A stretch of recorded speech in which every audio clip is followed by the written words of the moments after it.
Welcome to Kamal online maths. PGTRB 2022ஓட question paper solve பண்ணிகிட்ருக்கோம்.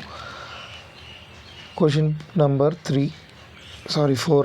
The number of silo 7 subgroups of a finite group of order 63. So order 63 இருக்கிற ஒரு குரூப்பில் 7 Xylo subgroups எத்தனை இருக்கும் அப்படிங்கிறது question. So order of G வந்து நமக்கு 63ன்னு கொடுத்துருக்காங்க. அஃப்கோர்ஸ் 63 9 × 7, 9 வந்து 3 ஸ்கொயர்னு எழுதலாம். ஸோ 63 நான் 3^2 × 7 அப்படின்னு எழுதிக்கலாம். So number of Sylow 7 subgroups அப்படிங்கிறத நான் N7 அப்படின்னு எடுத்துக்கிறேன். Which is number of 7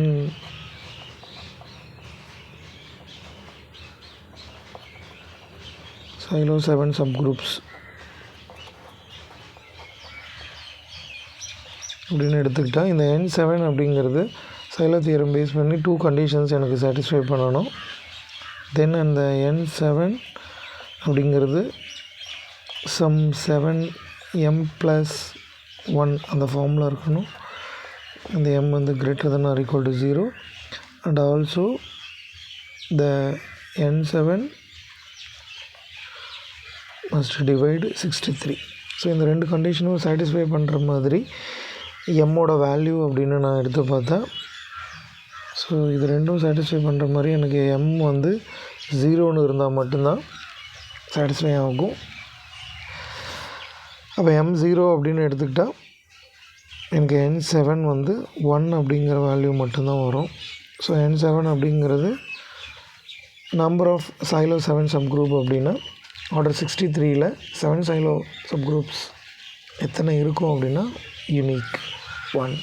so option B 1 அப்படிங்கிறது சரியான விடையாக இருக்கும்.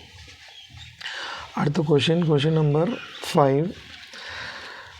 Let G be a group of order 99 and H is a subgroup of G of order 11, then which one of the following is correct அப்படின்னு கேட்டிருக்காங்க. So G அப்படிங்கிறது order 99 ஒரு group, H வந்து ஜியோட ஒரு சப்குரூப்பு, ஆர்டர் ஆஃப் H வந்து 11ன்னு கொடுத்துருக்காங்க. Some statements கொடுத்துருக்காங்க. இதில் எது சரியாக இருக்கும் அப்படின்னு கேட்குறாங்க. H வந்து அதனோட சப்குரூப் இல்லை அப்படிங்கிறாங்க. H itself is a normal சப்குரூப்புங்கிறாங்க. அது H is not a normal subgroup. 99 divides 9 அப்படின்னு கொடுத்துருக்காங்க. ஸோ ஒரு 4 ஆப்ஷன்ஸ் கொடுத்துருக்காங்க. அஃப்கோர்ஸ் இதுக்கு நம்ம ஒரு பேசிக் லெம்மா ஹெஸ்டைன் புக்கில் இருந்தே நம்ம ரெஃபரன்ஸ் எடுத்துக்கலாம். பாருங்கள், அந்த லெம்மாவை நான் இங்கே கோட் பண்ணியிருக்கேன். If G is a finite group and H not equal to G, that means H is smaller than G, that is order of H is less than order of G, is a subgroup of G such that order of G does not divides IH factorial, then H must contain a non-trivial normal subgroup of G. In particular, G cannot be simple. So இந்த ரிசல்ட்டை நம்ம இந்த ப்ராப்ளத்துக்கு use பண்ணுறோம். R இந்த ரிசல்ட்டை use பண்ணுற மாதிரி ஒரு கணக்கை நமக்கு தேர்வில் கேட்டிருக்காங்க. இங்கே I ஆஃப் H அப்படிங்கிறது இண்டெக்ஸ் ஆஃப் H, அதாவது number of right cosets or left cosets of H in G. So இந்த யூட்டிலைஸ் பண்ணும்போது நமக்கு என்ன ரிசல்ட் கிடைக்கும் அப்படின்னா H வந்து ஜியோட ஒரு நார்மல் சப்குரூப் அப்படின்னு வரும். ஸோ இதனோட அப்ளிகேஷன்ஸாக புத்தகத்துலேயே ஒரு 1 or 2 அப்ளிகேஷன்ஸ் இருக்கும். அதில் செகண்ட் அப்ளிகேஷனாக நமக்கு எஸ்டைனில் கொடுத்துருக்கிறது தான் அங்கே கொஷினில் கேட்டிருக்காங்க. ஸோ அதையும் நம்ம இங்கே எடுத்து கொடுத்துருக்கோம். G be a group of order 99 and suppose that H is a subgroup of G of order 11 then H itself is a normal subgroup of G. So அதுதான் இங்கே நமக்கு கொஷினாக இருக்குது. நீங்கள் ரெஃபரன்ஸ் எடுத்துக்கோங்க. இந்த லெம்மா இந்த ரிசல்ட்டை நம்ம ரீகால் பண்ணாவே நேரடியாக அந்த முடிவுக்கு நம்ம வர முடியும். H itself is a normal subgroup of G அப்படிங்கிறது தான் இந்த கேள்விக்கான சரியான விடையாக இருக்கும். ஸோ இங்கே ஒவ்வொரு கண்டிஷனுமே நமக்கு ஆப்ஷன்ஸ் தான் இங்கே கொடுத்துருப்பாங்க. Order of G does not divides IH ஃபேக்டோரியல்னு இருக்கும். ஸோ அதுதான் இங்கே நம்ம சொல்லியிருப்போம். 99 டஸ் நாட் டிவைட்ஸ் 9 ஃபேக்டோரியல். ஆனால் இங்கே அது ஒரு ஆப்ஷனாக கொடுத்துருப்பாங்க. அது ஒரு wrong. H itself is a normal சப்குரூப்ன்றது result. Not a normal subgroup அப்படின்றதும் அது ஒரு wrong option. H is not a subgroup of G அப்படின்னு சொல்லியிருக்காங்க. அஃப்கோர்ஸ் இங்கே ப்ரூவ் பண்ணியிருப்பாங்க. Suppose that H is a subgroup of G of order 11னா இங்கே சொல்கிறாங்க பாருங்க. We shall also see later that this must be true, which is a subgroup of G. அதனால் அந்த ஆப்ஷனும் ராங். ஒன்லி கரெக்ட் ஆப்ஷன் வந்து option B, H itself is a normal subgroup of G. So அடுத்த question, question number 6. If f of x and g of x are two non-zero elements of the ring of polynomials f of x, then which one of the following is correct அப்படின்னு கேட்குறாங்க. f of x g of x, two non-zero elements of the ring of polynomials, that is f and g are not zero polynomial. So அப்போது அந்த 4 ஆப்ஷன்ஸில் எது சரியாக இருக்கும் அப்படின்னு கேட்குறாங்க. Options கொடுத்துருக்காங்க. Degree of f of x into g of x is equal to degree of f plus degree of g. Degree of f into g is not equal to degree of f plus degree of g. அடுத்த ரெண்டு option, degree of f plus g equal to degree of f plus degree of g, and then degree of f plus g not equal to degree of f plus degree of g does not equal கொடுத்துருக்காங்க. So இது very basic result நமக்கு தெரியும். Degree of f of x into g of x equal to degree of f plus degree of g. So அதுக்கு எதுவும் நமக்கு proof தேவையில்லைன்னு நினைக்கிறேன். அடுத்த கொஷின் நம்பர் 7. அதில் என்ன கேட்டிருக்காங்க, every infinite subset of a denumerable set. So every infinite subset of a denumerable set is denumerable. So அது ஒரு ஸ்டாண்டர்டு ரிசல்ட்டு தான். அதனால் அதில் நம்ம மற்ற ஆப்ஷன்ஸ் எதுவும் நம்ம பார்க்க வேண்டிய அவசியம் இல்லை. அடுத்த question number 8. From the following set which is compact அப்படின்னு கேட்குறாங்க.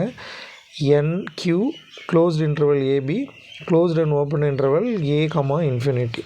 ஸோ இது காம்பேக்ட் அப்படின்னு கேட்குறாங்க.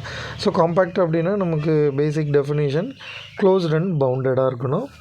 ஸோ N எடுத்துக்கிட்டோம் அப்படின்னா அது N is not bounded set. So அதனால் அது காம்பேக்ட் கிடையாது. அடுத்த செட் வந்து Q, set of all rational. So அது க்ளோஸ்டாகவும் இருக்காது, பவுண்டடாகவும் இருக்காது. So which is neither closed நார் bounded.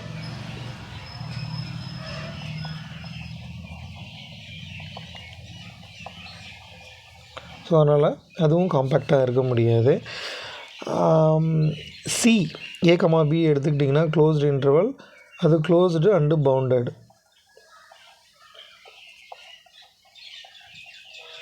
Fourth option A, infinity எடுத்துக்கிட்டிங்கன்னா அது பவுண்டட் கிடையாது. ஸோ அதனால் C அப்படிங்கிற ஆப்ஷன் அதுக்கு கரெக்டு. க்ளோஸ்டு அண்ட் பவுண்டடாக இருக்கிற செட் வந்து closed interval A, B. Question number 9 பாருங்கள். Every compact subset of R. So இதுவும் basic results. Every compact subset of R is bounded proof பண்ண முடியும். Every compact subset of R வந்து closed also, அதையும் நம்ம proof பண்ண முடியும். அஃப்கோர்ஸ் ரெண்டுத்தையும் கம்பைன் பண்ணுறப்போ நமக்கு Heine Borel theorem, generalised Heine Borel theorem எல்லாம் படிச்சிருப்போம். Every compact subset of the real line is compact அப்படின்னே இருக்கும், க்ளோஸ்ட் அண்ட் பவுண்டட் அப்படின்னே இருக்கும். அதனால் இந்த கொஷின் 9க்கு ரிசல்ட் வந்து பவுண்டட் அப்படிங்கிறது கரெக்டு. இந்த வீடியோவோட last question number 10. let S be bounded set in Rn.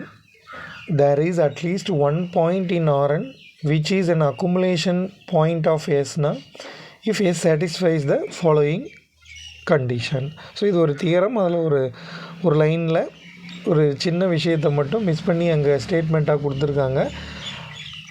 அந்த ரெக்குயர்மெண்ட் கண்டிஷன் என்ன அப்படிங்கிறது தான் இங்கே ஆப்ஷன். ஸோ எஸ் வந்து ஆர்என்னோட ஒரு பவுண்டட் செட்டு. ஸோ ஆர்என்னில் அட்லீஸ்ட் ஒன் பாயிண்ட் வந்து எஸ்ஸில் அக்குமுலேஷன் பாயிண்ட்டாக இருக்கணும்னா எஸ் வந்து என்ன கண்டிஷன் அது சாட்டிஸ்ஃபை பண்ணணும் அப்படின்னு கேட்குறாங்க. ஸோ நமக்கு போல்சனோ வெயிட்-ஸ்டாஸ் தியரம் ரீகால் பண்ணலாம். ஸோ ஸ்டேட்மெண்ட் உங்களுக்கு எப்படி வரும்னா, if a bounded subset S of R contains infinitely many points then there exists at least one point in R that is an accumulation point of S. So இங்கே என்ன அதுக்கு சரியான option வரணும் அப்படின்னா S contains infinite number of pointsனு வரணும். Of course option AB A and C ரெண்டுமே ஒரே ஆப்ஷன் போல் இருக்குது. இது ஃபைனைட்னு எடுத்துக்கிட்டால் இதை நான் இன்ஃபைனைட் அப்படின்னு மென்ஷன் பண்ணணும். இன்ஃபைனைட்னு கொடுத்தா இந்த ஆப்ஷன் வந்து சரி. ஸோ ஸ்டேட்மெண்ட் வந்து உங்களுக்கு போல்சனோ வெயிட்-ஸ்டாஸ் தியரம் நம்ம இங்கே ரெஃபர் பண்ணுறோம். ஸோ அந்த இடத்துல if a bounded subset S of R contains infinitely many points. So அதை நம்ம நோட் பண்ணணும்.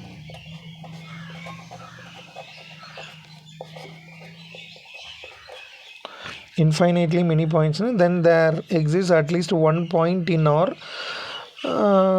ultimately that is an accumulation point of S அப்படின்னு வந்துடும். ஸோ இன்ஃபைனைட்லி அப்படின்னு வர்றப்போ நமக்கு ஆப்ஷன் சரியாக இருக்கும். நெக்ஸ்ட் வீடியோவில் பார்க்கலாம். தேங்க்யூ.